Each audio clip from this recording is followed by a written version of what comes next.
ଆସିଛି ଲକ୍ଷ୍ମୀ ଆମ ଘରକୁ ଗୋଟେ କାମ ହଉଛି ଯାହାକି କିଛି ଦିନ ପରେ ଆପଣ ମାନେ ଦେଖିପାରିବେ ଆମ ସାଲେପୁର ଆମ ଘରେ ସବୁ କିଛି ଚାଲନ୍ତୁ ଖାଇବା ମତେ ଭୋକ ଯେ ମାନେ ଶୈଶରେ ଗଲାଣି କି ଭାତ ବନୁଛି ସେ ହଉଛି ଭାତ ବନୁଛି ଗୋଟେ ଛୁଆ କେତିକି ଟିକେ ଭାତ ଖାଇବା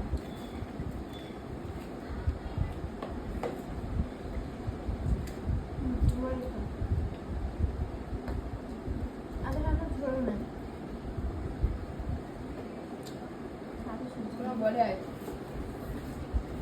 वीडियो जल्दी पड़ जाए वीडियो को लाइक करंती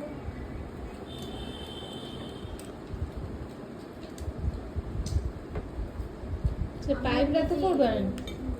मामू देला को मामू देला नहीं वो अपो नहीं हां तो मामू तो देला केरी चंगानी को मामू देला मो मामू तो मामू के आ मु बुढ़ा बुढ़ा करनी तो चाकू दवा मारुची देखु जा ताको बिक्की देबी